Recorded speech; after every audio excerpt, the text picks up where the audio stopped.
Hubo un estudio que se atrevió a decir que la leche materna era igual que la leche paterna. O sea, es a ese nivel de locura. A ese nivel de locura. Que el hombre puede lactar. Que el hombre podía lactar, Dios sí. mío.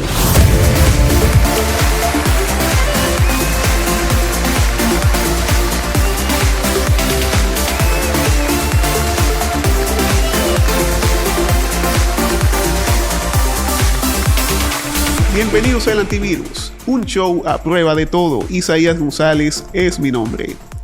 En un mundo cada vez más convulso, donde lo correcto se ha vuelto lo incorrecto y viceversa, y donde pareciera que estuviéramos de cabeza con tantas cosas que han acontecido y que se han impuesto en los últimos años, es una bendición, un aliciente contar con personas que deciden nadar contra corriente y deciden luchar por la vida, proteger a la familia y defender los valores ideales al precio que sea y de manera no negociable. Mi invitada de hoy ha sido esa gran abanderada de esas causas a favor de una sociedad positiva, de una sociedad sana y con los valores que siempre nos han caracterizado y que poco a poco se han ido perdiendo. Pero tener voces como ella, quien se ha convertido en una heroína sin capa, nos dejan ese gran aliciente de que no todo está perdido y de que vale la pena luchar por lo que vale la pena conservar y permanecer. Madre, esposa, mujer de fe y una voz que se ha alzado cuando nadie más lo ha hecho a favor de lo que verdaderamente importa como sociedad y como núcleo familiar. Indudablemente, en cuanto a la defensa de la vida, de la familia y de los valores, su nombre siempre va a estar plasmado. Loren Montalvo. Gracias. Gracias por invitarme. Qué linda presentación. Gracias. No, gracias a ti. Soy un gran admirador de lo que has venido haciendo en los últimos, por lo menos 4 años. Y de verdad que es maravilloso saber que contamos con personas que por encima de toda la corriente que ha estado aconteciendo deciden levantarse y defender esos ideales, reitero, que no se deben perder por ningún motivo. Así es, gracias. Y cuéntanos, Loren, conocemos a la activista, a la defensora de la vida, quien ha alzado su voz en contra de muchas cosas que se han querido imponer que son antinaturales, si se le puede poner un nombre. Pero, ¿quién es Loren Montalvo? ¿A qué te dedicas? ¿Qué es de tu vida? ¿O cómo tú te identificarías? ¿Y qué sueles hacer antes de todo este movimiento? Y yo soy, primero que todo, cristiana, creo en Dios, pertenezco a una iglesia, se llama así mismo, Iglesia Cristiana. Muy bien. Bienvenidos todos, está ahí en Miraflores, frente al Liceo Unión Panamericana, y ahí mismo trabajo. Mi trabajo allá es coordinación de eventos, coordino los equipos de trabajo para la producción de cada servicio que se hace allá. Mis padres son los pastores, estoy casada, tengo 2 cucucinos y nada, esa es mi vida. Cucucinos, así le llaman. Sí, cucuzo mayor, cucuzo menor. Y de verdad que tu familia ha sido un gran motor para todo lo que ha venido desarrollando, especialmente en los últimos años. Así es. Uno ve la defensa por la niñez de manera más urgente cuando uno mismo tiene hijos. O sea, cuando uno ve las situaciones que pasan a la luz de los hijos que uno tiene ahí para proteger. Entonces, por eso he levantado la voz pensando en los otros padres que tienen sus propios hijos, de qué cuidarse, qué hacer, cómo inculcar valores en sus hijos. Y nada, eso me motiva. Y a favor del mundo que le quieres dejar a ellos también, sí, cuando crezcan. Exactamente.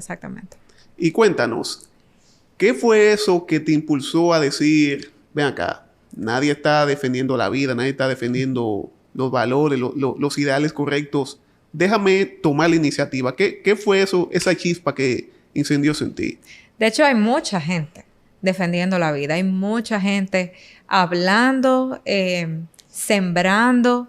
Hay muchos grupos pro vida. Está el grupo de Grupo Acción Cristiana, está FOMUDEVI, 40 Días por la Vida. Son muchas organizaciones diferentes que están trabajando en favor de esta misma meta. Lo que pasa es que es como un cuerpo. No todo el mundo hace la misma función. Claro. O sea, probablemente a mí me están viendo en redes sociales, pero hay personas que trabajan analizando las leyes, hay otras personas que trabajan de cerca con diputados, con senadores, o sea, cada quien tiene una función diferente. Yo, digamos, entré a este mundo, entre comillas, en el 2021, en este cambio de gobierno que hubo entre el PLD y PRM, no soy de ninguno de los dos, pero con ese cambio fue que yo me di cuenta del debate por la vida. Entonces, yo no escuchaba públicamente gente siendo muy vocal respecto a la defensa de la vida. Y yo pensaba que no había nadie. O sea, alguien debía haber, pero yo no veía como muchas voces fuertes a favor de la vida. Y traté de buscar algunas personas que hablaran. Mi esposo y yo tenemos una cámara, tenemos un par de luces.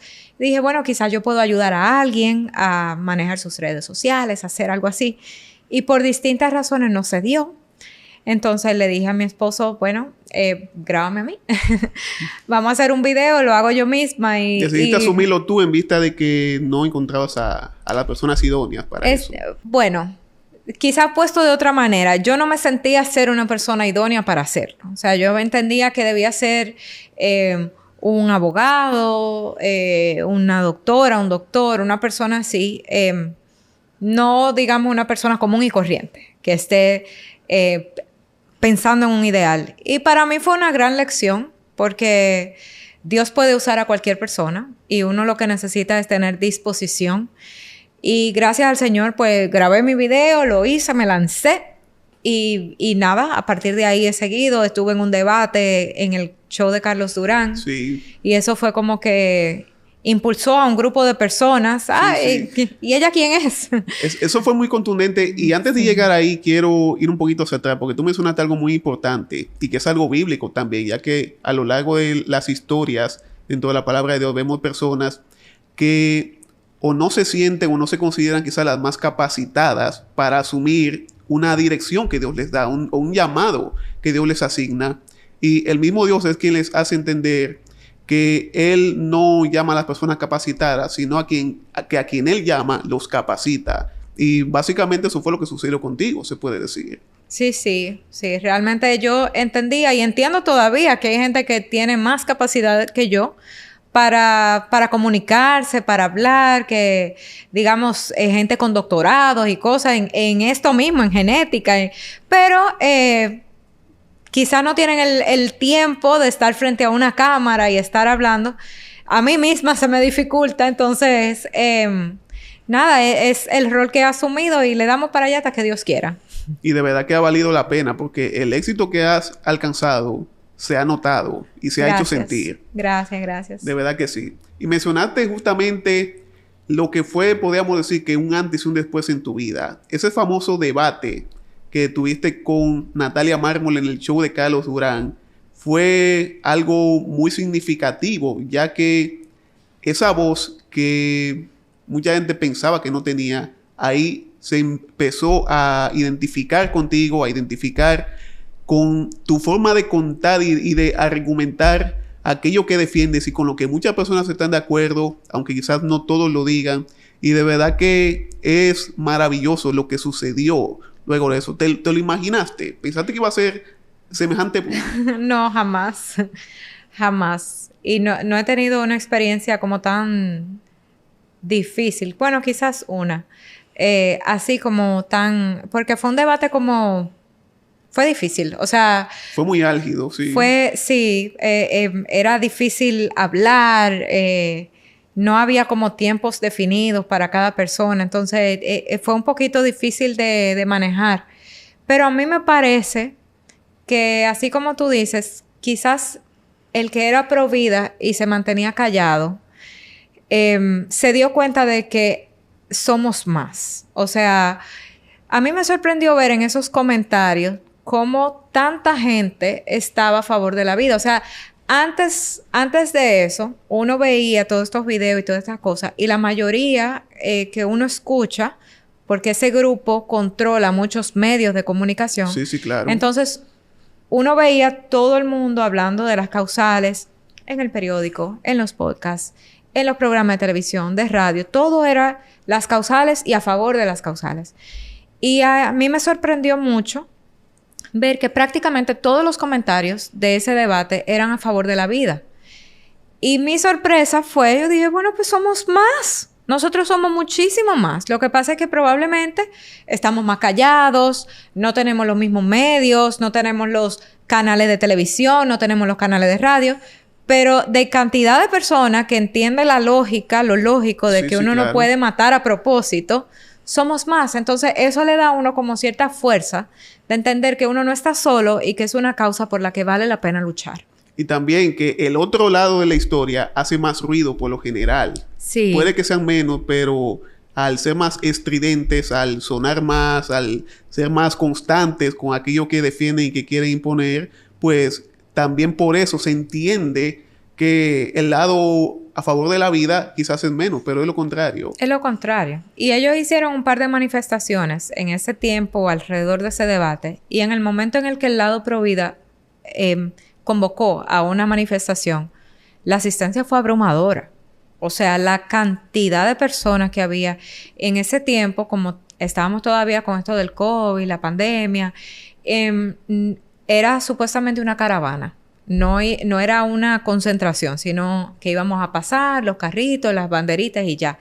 Y la gente no se aguantó. Salimos todos, salimos ahí al frente del Congreso, estuvimos ahí, cantamos, hicimos de todo. Y el año siguiente también se hizo ya con tarima y todo. Y uno se da cuenta de que la gente responde a este tipo de causas. Por lo que digo, es una causa por la que vale la pena luchar. Y es lógico que uno no debe matar a propósito.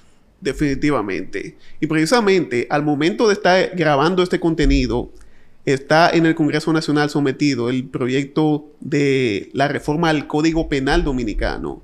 Ya a medida que se vaya actualizando la información, nosotros, en la medida de lo posible, también les iremos actualizando en base a la fecha de este contenido y a lo que suceda en ese momento, en ese entonces.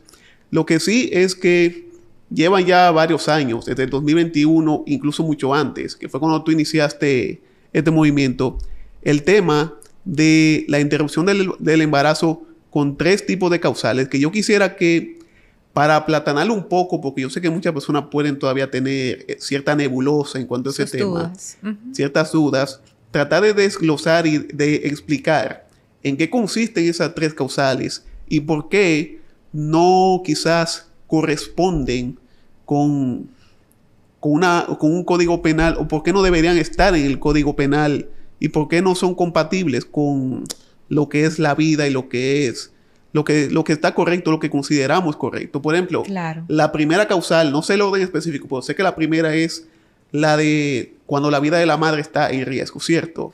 Entonces, explícanos un poco, porque yo estuve investigando un poco también y tengo entendido que las causales abarcan este tema cuando se trata del primer trimestre de embarazo de la mujer. Sin embargo, el riesgo de una madre embarazada ya se presenta el último trimestre. Desglosa un poquito eso dentro de lo que tú conoces. Ahí tú diste con una de las primeras mentiras. Porque realmente salvar la vida de la madre es legal, es necesario, es obligatorio. O sea, todo protocolo médico de la República Dominicana tiene que preservar la vida de la madre. El que quiera puede entrar a la página de salud pública y descargar estos protocolos. Hay protocolo para un óbito fetal, para un embarazo ectópico, para un feto retenido, o sea, feto muerto retenido. Montones de circunstancias, situaciones que se dan dentro del embarazo donde los doctores tienen que actuar. Entonces, siempre uno debe hacerse la pregunta, si ya eso se puede hacer, si ya se puede salvar la vida de la madre, ¿por qué el reclamo supuestamente para poder salvar la vida de la madre? O sea, si nosotros estamos hablando de que, bueno, vamos a hacer una campaña para que todo el mundo pueda comprar un celular, para que pueda tener un celular, que sea legal que tengamos un celular. Sí. Y tú dices, pero ya es legal tener un celular. Todo el mundo puede acceder a un celular. Ya todo el mundo puede acceder. O sea, ya es algo que nosotros tenemos. Salvar la vida de la madre es algo que ya es legal. Y uno se va al Código Penal y ve el artículo 317, que es donde está hablando acerca del aborto, y lee qué dice. dice, en el caso de los doctores, dice que está penado cualquier médico, partera, cualquier tipo de personal profesional del área médica que, abusando de su profesión, causa un aborto. Entonces, quieren hacer creer a la población que el doctor está literalmente, dicho por sus labios, que el doctor está atado de manos y que se le presenta una situación y que el doctor no puede actuar, cuando eso es completamente falso. Entonces, ¿qué pasa? Uno dice, si ellos están pidiendo por algo que ya es legal, vamos a ver qué es lo que ellos están pidiendo en papel.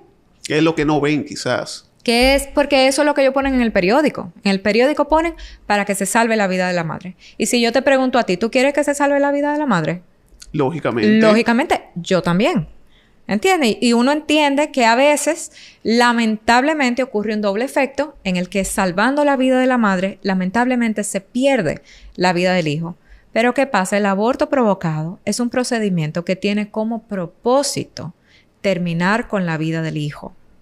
O sea, si el hijo sale vivo del procedimiento, el aborto falló. ¿Me entiendes? Entonces, perfectamente. Ahí, cuando uno ve el proyecto de ley que ellos sometieron en ese tiempo, dice que si existe el riesgo de afectar la vida o afectar la salud en el primer trimestre, o sea, las primeras 12 semanas de gestación, y no es cuando el doctor entiende que necesita una interrupción del embarazo, sino cuando la mujer lo pida.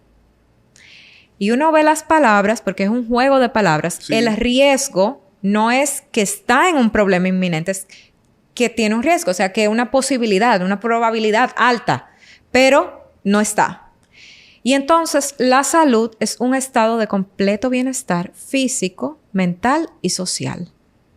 O sea, incluso la salud social está incluida dentro del término salud.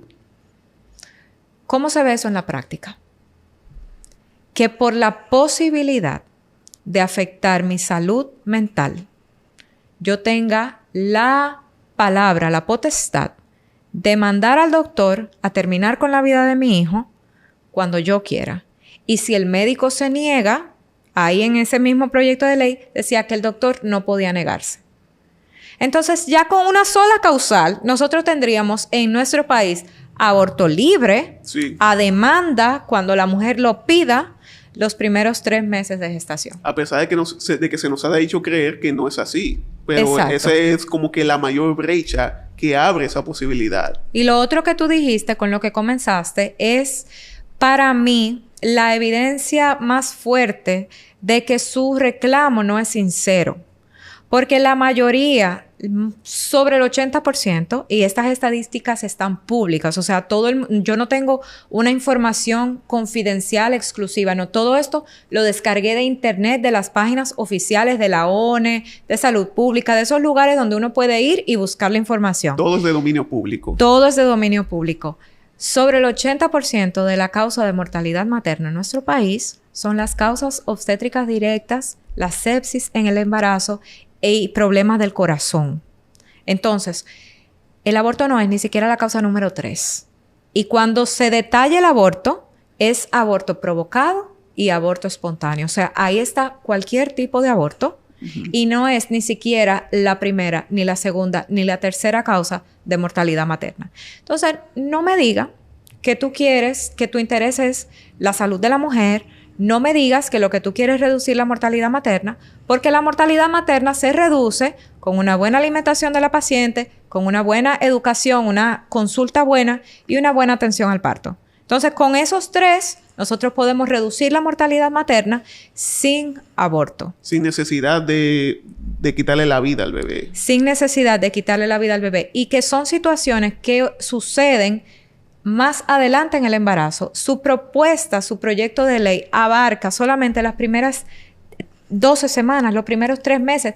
Está muy lejos de atacar lo que causa la mortalidad materna en nuestro país y prácticamente en la mayoría de los países. Viéndolo de esa manera, entonces, esa causal no debería ser parte del reclamo de ellos, entonces. No debería ser parte.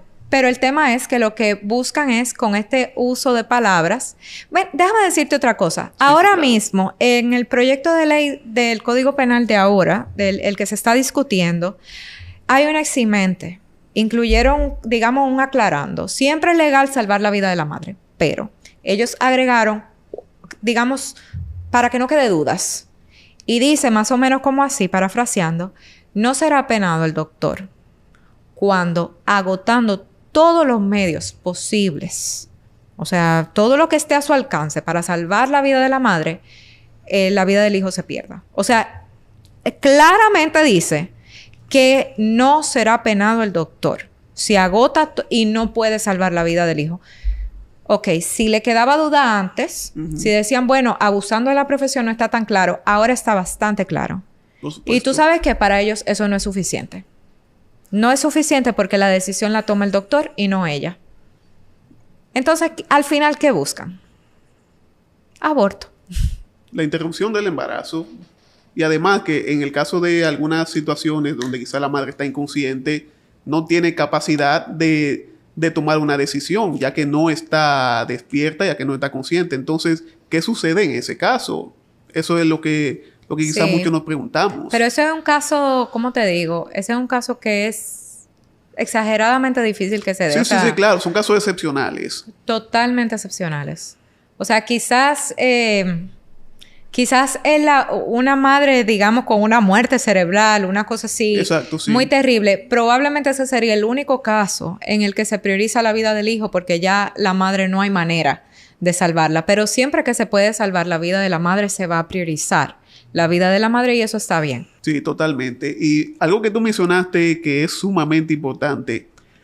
Hay muchas formas de evitar la mortalidad materna. Mencionaste la alimentación, una vida saludable, y eso es totalmente cierto y aplica para todo en la vida en realidad. Un estilo de vida sano, evitar alimentos procesados y muchísimas cosas más son la clave para tener una mejor calidad de vida. Ahora, ¿qué es lo que sucede? Y quizás ese sea uno de los detonantes de que muchas personas como que no le den importancia a eso. El procedimiento es más lento, el proceso se toma más tiempo y estamos en una sociedad donde todo se quiere para allá, donde todo se quiere para rápido y lógicamente es más fácil interrumpir un embarazo que iniciar un estilo de vida saludable que conlleva tomar ciertos hábitos y dejar otros totalmente dañinos. Sí. Que fue, por ejemplo, lo que sucedió, recuerdo, con el tema de la inoculación. No voy a decir el nombre tal cual porque YouTube es muy complicado con esos tópicos, pero se hablaba de que para tener un sistema inmunológico más resistente al virus que estamos enfrentando en ese entonces, el tema de mantener las defensas altas, ejercicio, alimentación, comer de manera saludable, era la clave para estar perfectamente reforzados sin tener que colocarse eso que se le estaba imponiendo a todo el mundo en ese entonces. Ahora, ¿qué es lo que se dice? No, que eso se toma más tiempo. No, que necesitamos salir de esta situación ya. Ok, perfecto, tú puedes salir de una situación rápida, pero ¿y las consecuencias? Claro. Y las secuelas que eso puede dejar de una manera tan rápida como se trató de combatir. Entonces mucha gente como que no tiene ese nivel de paciencia y de resistencia a la espera de aquellas cosas que son más saludables, más naturales y menos dañinas para nosotros. ¿Qué es lo que pasa con el tema del aborto? Bueno, y también en el caso de nuestra mortalidad materna, que se da, como dije, por causas obstétricas directas, por problemas cardiovasculares, por sepsis, esos son infecciones antes y después del embarazo.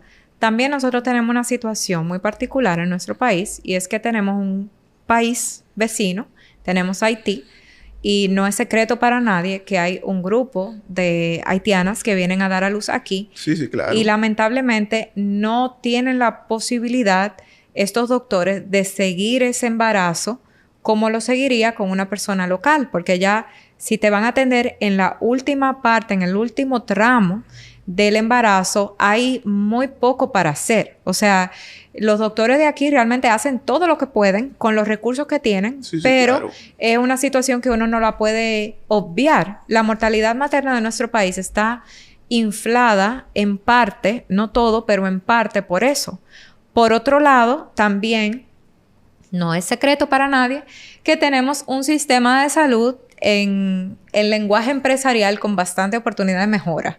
Sí. O sea, tenemos mucho que hacer. Muchas y hay carencias. Muchas carencias. Entonces, ¿qué es lo que hacen estos grupos? Ellos buscan un caso al que puedan ponerle nombre y apellido, o sea, al que puedan explotar la cara, la situación, sí. Y entonces mezclan una situación que no tiene nada que ver con aborto, con aborto. Digamos, hay uno de estos anuncios que salió últimamente de una chica que tenía un óbito fetal, o sea, es cuando el bebé muere dentro de la mujer y el cuerpo normalmente lo expulsa solo, pero hay algunos casos en el que el cuerpo no lo expulsa solo. Y el protocolo de aquí, el de Pekín, el de China, el de Estados Unidos, el único protocolo que existe para un caso así es retirar al hijo. Si el cuerpo no lo saca solo, hay que retirar al hijo porque eso sí o sí va a provocar una sepsis, va a provocar una infección. Y había una chica a la que ni siquiera se le hizo la sonografía, donde no se confirmó, y la comenzaron a mandar de clínica en clínica, de hospital en hospital, hasta que la mandaron a su casa con pastillas del dolor. Negligencia médica no es lo mismo. Negligencia médica no se soluciona con la despenalización del aborto. No. O sea, esa negligencia médica, esa carencia en el sistema de salud no se va a resolver porque hay una legislación que dice que el aborto ahora mismo no es penado. No hay manera de que un doctor, de que una clínica de repente adquiera un montón de conocimiento y que sea proactivo solamente porque la legislación dice que el aborto está aprobado. Eso no afecta en nada. ¿Qué debió haberse? Lo mismo que debió haberse hecho ahora es lo que se podría hacer en caso de que por alguna razón se apruebe, que espero que no, nunca. Esperemos. Definitivamente que sí. Entonces, la segunda causal, ya aquí en el orden me pierdo un poco. ¿Cuál es la segunda de las tres? Bueno, yo no sé cómo lo tienen ordenado ellos, pero siempre lo digo en salud de la madre. La segunda, entonces, inviabilidad incompatibilidad con la vida. Incompatibilidad con la vida y luego, entonces, la violación y el incesto. Perfecto. Entonces, vamos con la incompatibilidad con la vida. Incompatibilidad con la vida. Esa es una causal para mí... todas son absurdas porque matar a propósito siempre será absurdo a un inocente, que es la premisa del movimiento pro vida, que a todo ser humano se le debe respetar su vida por el tiempo que dure esa vida. Sí. Entonces, ¿cuál es la premisa de esa segunda causal? La premisa es que, dada una alta probabilidad de que mueras, entonces debemos tener el permiso de matarte. Ok. Entonces, uno aplica eso y piensa en eso con una persona ya nacida y así como es de absurdo para una persona que ya nació, es de absurdo para una persona que no ha nacido. Claro. Es la misma persona, es el mismo ADN, la misma esencia, el mismo ser humano en otra etapa de su desarrollo. Entonces, no es que el hijo murió y entonces que no se puede retirar porque no está la legislación. No. Lo que ellos proponen es que si hay un diagnóstico muy difícil, entonces que se pueda terminar con la vida de ese hijo. Lo curioso es que eso es lo que ellos dicen en el periódico. Una cosa terrible porque hay diagnósticos que se equivocan, por un lado. O sea, yo creo que todo el mundo tiene casos. Yo tengo el caso del hijo de una amiga, o sea, una persona cercana a mí, que iba a hacerse un legrado porque supuestamente el hijo no tenía latido del corazón y el niño tiene 11 años. Wow. No tiene ni una sola condición de salud. Fue un diagnóstico equivocado. Por poco pierde la vida. Por un diagnóstico equivocado. Wow. Entonces, lo primero es que tratándose de vida humana, entiendo que nosotros debemos ser cautelosos y no partir de la ligera en situaciones así. Lo otro es que es curioso porque este tipo de enfermedades no se diagnostican tan temprano en el embarazo.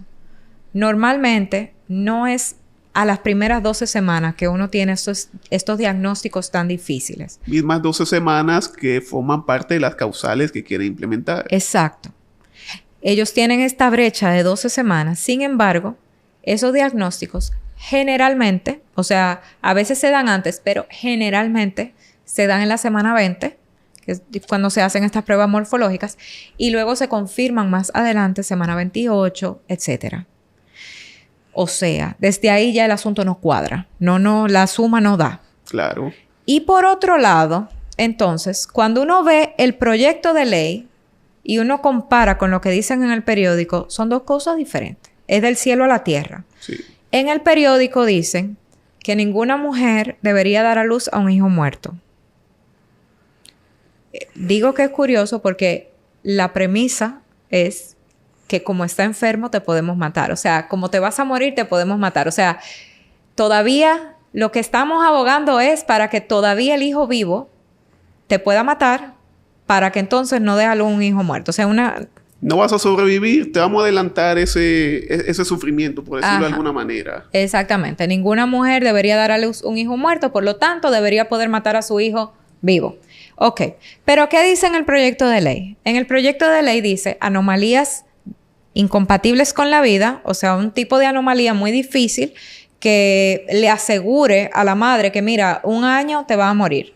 Terrible, porque por 1 año se le respeta su vida. En 2 semanas te va a morir. Por 2 semanas se le respeta su vida. O sea, todos los enfermos con muerte terminal, con enfermedades terminales, no le dice, bueno, ustedes tienen 3 meses de vida, vamos a matarlos a todos. No. Uno tiene tratamiento paliativo, uno respeta su vida incluso con más honra, porque ya está en el final. Entonces, ya desde ahí estamos mal. Pero ¿qué pasa? Hay otras 2 cosas que ellos pusieron ahí. La segunda es anomalías graves. Punto.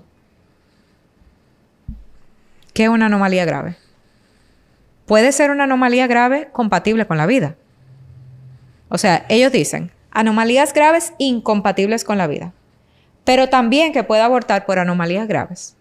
Pero también que pueda abortar por enfermedades graves e incurables.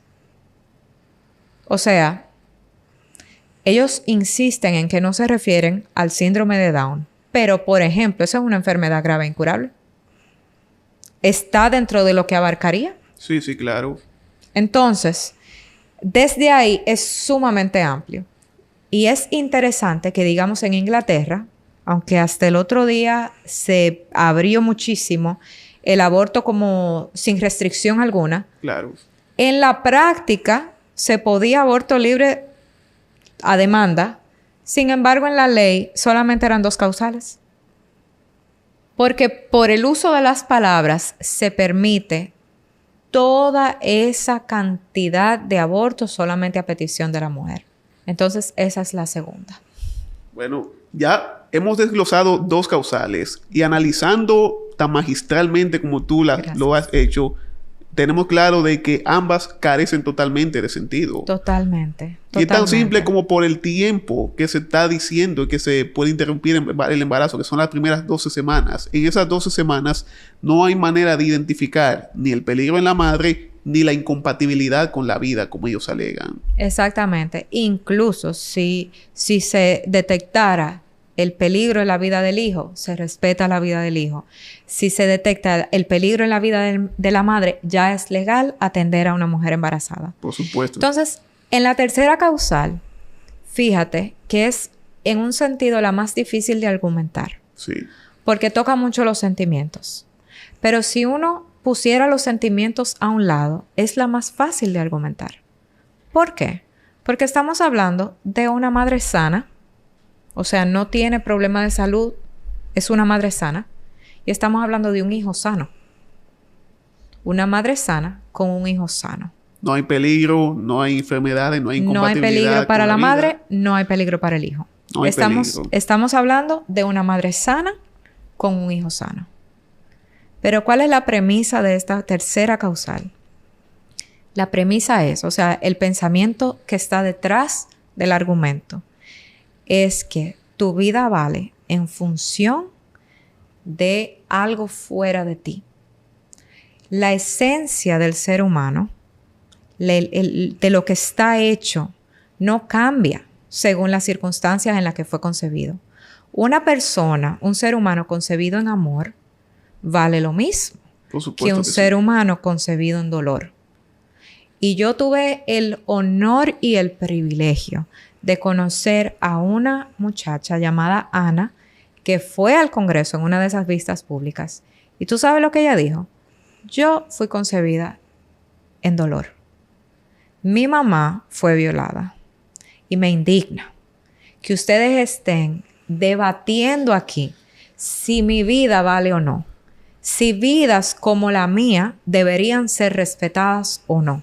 Exacto. Entonces, ahí es donde uno debe chocarse con la realidad y entender que uno no puede discriminar a la gente hasta la muerte. O sea, es un tipo de discriminación donde literalmente se le estaría quitando la vida a un ser humano por lo que ha hecho otro. Y si uno se enfocara solamente en la mujer, solamente en la que ha quedado embarazada, aunque es el 0.15%, un porcentaje muy mínimo. Es un porcentaje muy mínimo, pero incluso ese grupo, incluso ese que existe, cuando uno va a organizaciones como las de Save the One, que la construyó una chica ya es una señora, que se enteró con 18 años que ella había sido producto de violación. Ella armó esta organización precisamente para que se salve la vida del hijo concebido en dolor y acoge a personas concebidas en dolor y a madres que han concebido en dolor. Y ellos han sacado números y dice, oye, el 74% de las personas, de las mujeres que quedan embarazadas en esas circunstancias, dan a luz a sus hijos. 74%. Y encima de eso, les va mejor. O sea, cuando se hacen análisis del estado mental, del estado social de estas mujeres, han comprobado que las que abortan son más propensas a tener problemas psicológicos, a ser dependientes de medicamentos, un montón de cosas que se multiplican hasta 500%. Exacto, porque el aborto no quita el trauma de la violación. Definitivamente, lo que hace es que suma trauma al trauma. Suma dolor al dolor. Entonces, si uno lo enfoca desde la vida del hijo, debe entender que por la manera en que fuiste concebido, no mereces la muerte. Y se te debe tratar como a cualquier otro ser humano. No hay un ser humano que sea como una clase inferior de persona. Y si lo ves del lado de la mujer, debemos hacer lo mejor para ella. ¿Y qué es lo mejor? Acogerla en su proceso, ayudarla, rodearla, ponerla con personas que puedan ayudarle a superar las circunstancias, que reciba justicia y un montón de cosas que realmente le ayude. No venir a aborto como si fuera una curita. Exacto, que también eso es un tema importante. Se habla de la interrupción del embarazo producto de la violación, pero no se pone sobre el tapete qué hacer con el violador, con la persona que abusa de esa persona. No sé qué tanto se contemple eso en este actual Código Penal, pero entiendo que el tema de discusión debería ser principalmente ese, porque es prácticamente llevando a la condena al inocente y prácticamente dejando sin culpabilidad a quien cometió verdaderamente el hecho, que es el abuso sexual. Y aquí que hay tantas deficiencias con el sistema de justicia. Yo no sé si tú recuerdas un caso de una niña de 12 años que quedó embarazada. Y salió en el periódico y la mamá decía que ella quería, ahora no recuerdo qué era lo que quería, que la atendieran, que no, le faltaban 500 pesos para la sonografía y no se la quisieron hacer. Pero a mí me chocó que la vecina sabía quién era el violador. La vecina dijo que sí, que aquí hay unas personas que andan haciéndole eso a las niñas. O sea, sabía. Pero ¿qué pasa? No lo agarraban. Entonces, uno no puede comenzar a tratar de aplicar la ley por el inocente, haciéndole pagar al inocente por lo que hizo el criminal. En este país no está permitida la pena de muerte. No. Ni siquiera para el peor de los peores, de los más peores. No está permitida la pena de muerte. Entonces, si nosotros vamos a comenzar a hablar de quitarle la vida a alguien, que yo no estoy de acuerdo con el... No, yo tampoco. Yo no estoy de acuerdo con la pena de muerte. Pero si vamos a comenzar a hablar de quitarle la vida a alguien, comencemos con el criminal, no con el inocente. Entonces, es una conversación que hay que tener porque uno no puede partir a la ligera de que el ser humano vale en función del amor que va a recibir, de cómo fue concebido, sino que uno debe respetar a cada persona por lo que es. Claro que sí. Y ojo, para que no se vaya a tergiversar esto que se acaba de decir. Ninguno de nosotros está a favor de la pena de muerte, porque justamente si lo que se está es defendiendo la vida, aún del más despiadado de los criminales, hay que defenderla y hay que asegurarle sus derechos dentro de lo que dentro de lo que cabe, exactamente. Dentro de lo que cabe. Pero de que tiene que pagar, tiene que pagar. Exactamente. Esa es la realidad. No, pero de verdad que bastante interesante ese tema de las causales. Y yo personalmente he aprendido aún más de lo que conocía en cuanto a ellas. Y qué bueno que así sea. Y hay muchos otros factores también. No solamente el tema del aborto como tal y de las causales, que nos afectan como sociedad, que nos afectan como sistema.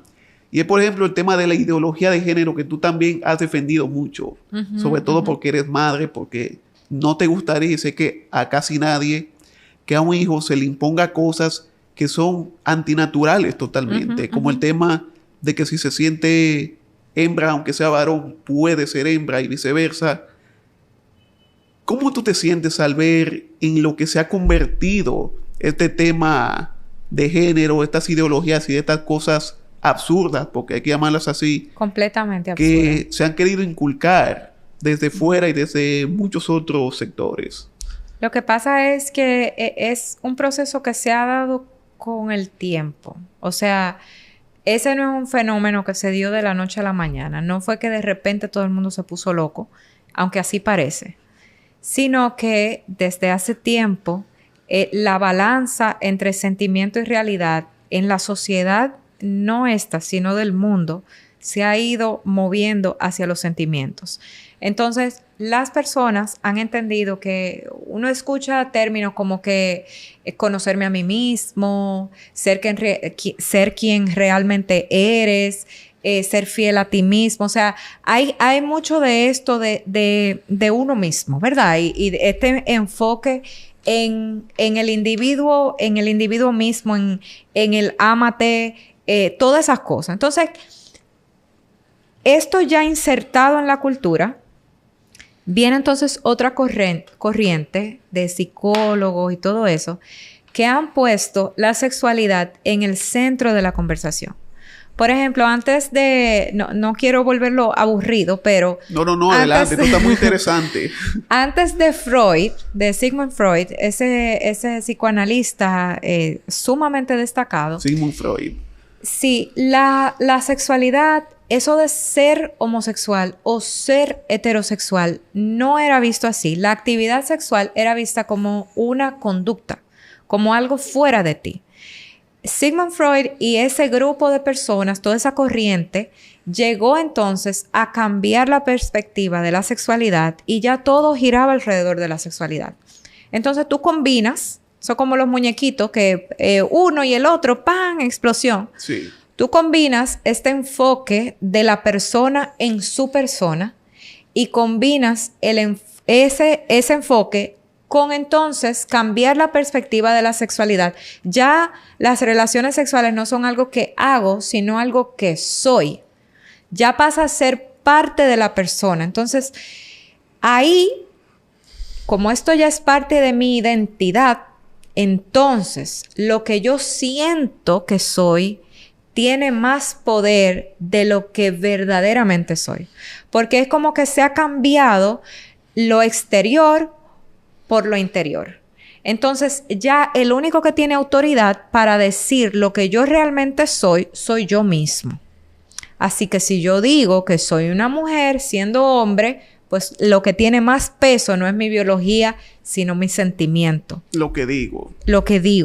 Entonces, eso es ilógico, pero le hacía cierto sentido a un grupo y todavía le hace cierto sentido a un grupo de personas porque entiende que el único que tiene autoridad para hablar acerca de sí mismo es la misma persona. Entonces, por eso llegamos a la locura. Llegamos a la locura porque entonces comenzó un grupo de hombres a decir que eran mujeres, siendo mentira. Llegó un grupo de mujeres diciendo que son hombres y eso derivó. Tú combinas eso con adolescencia, donde quieren destacar y quieren ser diferentes. Así que ahora ya yo no quiero ser ni mujer ni hombre, porque eso es cualquiera. Ahora yo soy no binario. Ahora soy 60% mujer, 40% hombre. Ahora soy 70% mujer, 20% hombre. Y entonces el porciento que quede soy gato. Y ahí tenemos trans elfo, trans especie, trans cyborg, trans serpiente. O sea... Yo creo que pedimos la cuenta de cuántas categorías hay ya actualmente. No, tú búscalo. Entonces, ¿qué pasa? Ha sido una locura tan grande porque tiene implicaciones legales. O sea, prácticamente a nadie le importa lo que tú haces a puerta cerrada. O sea, solamente una persona que te ama se interesa por lo que tú haces a puerta cerrada. O sea, fulanito, cuida tu salud, lee la Biblia, haz ejercicio. Solamente una persona que te ame mucho le va a interesar lo que tú haces a puerta cerrada. La gente le importa lo exterior, lo que tú haces en sociedad. Sí. Entonces, normalmente a la gente no le importa con quién tú compartes tu vida, qué tú haces a lo interno tuyo. Pero ¿qué pasa? Se metieron con los niños. Exacto. Y entonces ahí de se metieron con los niños y ahí nos encontraron a todos. ¿Y qué pasa? Se metieron con las mujeres. Vino este grupo de hombres a invadir las mujeres. Se metieron con las mujeres y se metieron con todos nosotros. ¿Qué pasa? Se metieron con nuestro bolsillo. ¿Por qué? Porque entonces ahora los gobiernos tienen que financiar todas estas cosas y se metieron con nuestras libertades. Porque entonces yo no puedo decir que un hombre es hombre y una mujer es mujer, porque entonces eso es discriminación y ari. Entonces, si se hubieran quedado a la intimidad de su hogar, de sus decisiones, de lo que ellos querían hacer, ellos, a nadie le hubiera importado tanto. El tema es que ellos volvieron esto una religión, queriendo afectar a toda la sociedad.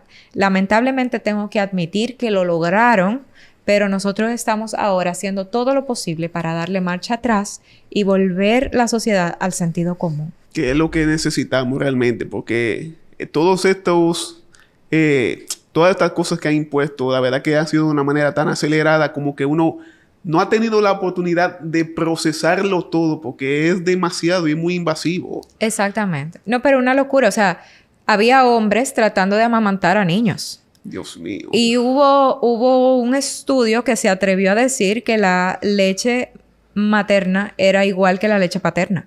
O sea, es a ese nivel de locura. A ese nivel de locura. Que el hombre puede lactar. Que el hombre podía lactar. Dios mío.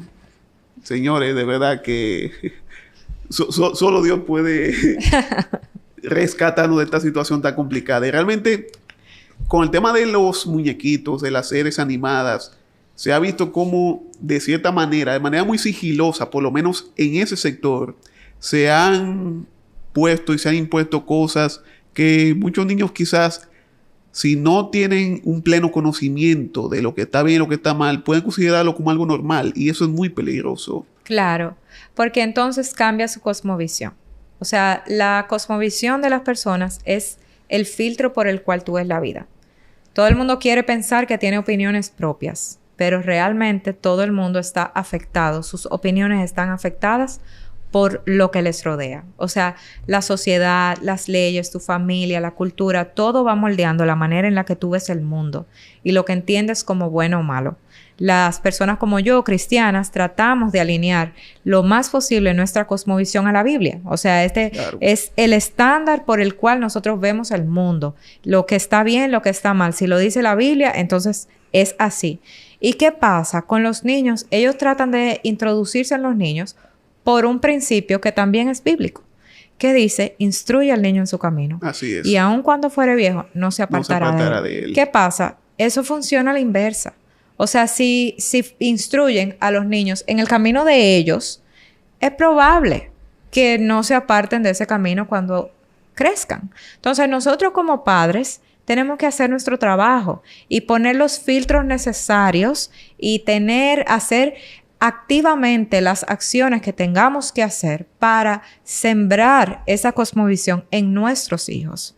No dejarle a nuestros hijos a un aparatico, a una televisión, a un YouTube y dejar que sea esa la niñera que cría a nuestros muchachos, sino que nosotros tenemos que activamente intencionalmente sembrar en ellos una cosmovisión que esté alineada a nuestros propios valores. Sean esos valores lo que sea, pero no es algo que se va a dar así como silvestre, sino que uno tiene que hacer ese trabajo de educación y no dejárselo entonces a los medios. Que es un gran desafío por el hecho de que el sistema prácticamente ha empujado a los padres y a las madres a estar cada vez más lejos de sus hijos porque hay que trabajar, la vida cada vez es más costosa, entonces con un solo que trabaje no alcanza, tienen que trabajar los dos, por tanto los dos tienen que estar la mayor parte del tiempo fuera de casa, entonces los niños están en la escuela están expuestos a muchas cosas y luego cuando llegan a casa expuestos a más cosas aún. Entonces es un desafío sumamente inmenso, yo sé que es complicado, pero los padres es importante que saquen ese tiempo de calidad, ese tiempo para enseñarles sus valores y para enseñarles a no dejarse contaminar por el mundo. Así es, así es. Claro que sí. Algo muy interesante que tú realizaste hace un tiempo fue un podcast llamado A la Derecha, junto con... Hace bastante tiempo de eso. Hace bastante tiempo, junto con Laura Espinal y mi queridísima Noelia Jacima, que le mando un gran saludo. A veces peleamos y cosas, pero yo por lo general le tengo mucho cariño y le mando un gran saludo. Entonces, ¿qué representó también este concepto, este formato para ti? Sí, fue muy interesante. Yo no había participado de... Porque eso es como nuevo, ¿verdad? Esta ola de podcast que... Sí, los nuevos tiempos. Sí. Fue muy interesante. Le doy muchísimas gracias al Nuevo Diario. Que nos comenzamos ahí en la oficina de Don Percio. Sí. Fue un tiempo para mí que recuerdo como con mucho cariño. Quizás volvemos a hacer algún podcast más adelante. Después de ahí nos movimos a Falla Media. Falla Media, sí. Ahí con Rocco Casals. El cuarto bate. El cuarto bate, exacto. Y yo, aunque no estoy en un podcast activo allá, yo siempre digo, yo soy de Falla, yo soy de allá. O sea, en la lista hay que anotarme ahí. Sí, claro. Sí. Y de tu casa, que es mi casa también, el Nuevo Diario. Claro que sí. Definitivamente. Le reitero el saludo tanto a Noelia Jacim como a Laura Espinal, dos mujeres maravillosas. Noelia muy aguerrida de por sí. Yo le doy mucho seguimiento en las redes sociales y es maravilloso lo que ella también está haciendo desde su trinchera, desde sus redes y todo lo que está haciendo a favor de los valores y de las cosas positivas también. A su manera, pero lo está haciendo. Así es. Definitivamente que sí. ¿Qué tú le dirías a la Loren Montalvo de hace unos 5, 10 años? Aún no nace esta iniciativa de defender todos estos ideales. ¿Qué tú le dirías a esa Loren si te encontraras con ella? Qué linda pregunta. Bueno, hace 10 años yo estaba teniendo a mi cucucino mayor. Tiene 10 años. Me gustaría quizás prepararme todavía más. O sea, hay tantas cosas que... Tengo una lista de libros que quiero leer, que no te puedo explicar. Y entonces uno lee un libro y ese tiene una bibliografía que tú dices, caramba, pero ¿de dónde sacaron esa información? Quiero leer ese libro entero. No sé, quizás eso, como aprovechar el tiempo de más lectura. Ahora yo he descubierto de unos años para acá, no lo tenía antes, de eso de los audiolibros. Es una maravilla. Uno va en el carro. O sea, yo dije, wow, ¿cuánto tiempo perdido? ¿Cuántos viajes perdidos que yo pude haber puesto un libro ahí? Ni siquiera... yo no sé si estaba esa aplicación hace 10 años, pero... nada, eso quizás aprender más, leer más, aprovechar el tiempo más. Ahora nunca es tarde para hacerlo. Así mismo. Estoy fajada ahora. Y no es que no leía antes, pero como que hay algunos temas que... En inglés hay una frase que se llama rabbit hole. Es como que un hoyito de conejo. Es como que tú nada más sabes dónde entra, pero no sabes dónde va a salir. Ajá. Como que te consume. Sí. A mí me pasó eso con el aborto sin estar el tema en discusión. En el 2020, 2019, 20. a mí me cogió con ese tema. O sea, no había debate por el aborto en el país, pero a mí me cogió con ese tema. Y yo me la pasaba leyendo, escuchando, viendo podcasts, viendo debate. O sea, fue en buen dominicano eso. Se me cogió con ese tema. Entonces, luego se dio la oportunidad y ya yo estaba preparada. Entonces, para mí eso, como que ahora yo pienso en la cantidad de cosas que me gustaría saber y todavía no sé. Entonces, si tuviera 10 años para atrás, leería más. Uno es un eterno aprendiz de la vida, o sea que siempre hay algo nuevo que descubrir, algo nuevo que conocer. Exacto. Definitivamente. ¿Qué mensaje tú le darías, Loren? Siempre inclinamos esta pregunta hacia un tema de superación a todos aquellos que tienen sueños y a todos aquellos que tienen metas, pero en este caso, por tratarse de ti, un mensaje especial a todas aquellas personas que quizás están batallando con cosas que sienten que se le están imponiendo, un sistema complicado con el que no se sienten identificados y que quizás anhelan tanto como tú defender los valores, defender la vida, defender las buenas costumbres, pero el mundo y el sistema los arropa de forma tal que no tienen quizás ese gran ánimo y esa gran motivación que tú supiste sembrar y cosechar en su momento. ¿Qué tú les dirías? Y en el caso mío, tengo que decir que como trabajo en mi iglesia, tengo la libertad de hablar abiertamente de estos temas, porque está muy alineado a mi trabajo. Por supuesto. Pero hay muchas personas que ahora mismo están trabajando, digamos, en el gobierno, en educación, en el Ministerio de la Mujer, y que no están de acuerdo con nada de esto, y hablar implicaría perder sus trabajos. Entonces, quizás no es un llamado como a un boicot, pero sí comienza sabiendo quién más opina como tú. Porque a lo mejor te vas a sorprender de la cantidad de personas que opinan igual que tú, que están en la misma situación que tú, que van a esos talleres de masculinidad positiva, entre comillas, sintiéndose miserables, porque lo único que hablan es de que el hombre es malo y la mujer es buena y hay que proteger a la mujer. O sea, habla con los demás, comparte con los demás, para que llegue un punto en que se note que son una mayoría. Porque quizás uno tiene a veces el miedo de que te cancelen del trabajo a ti solo, pero no van a cancelar a 1000 personas, no van a cancelar a 100 personas de golpe. Entonces, uno puede ir haciendo resistencia con prudencia, dependiendo del lugar en el que uno está, y viendo qué herramientas tienen en la mano. Definitivamente que sí. Loren, es un privilegio de verdad haberte tenido en este contenido. Gracias por aceptar la invitación y gracias por ser esa mujer luchadora en defensa de la vida, de los valores, de la familia, que es el núcleo más importante de toda la sociedad. Si la familia no está bien, el mundo nunca jamás va a estar bien.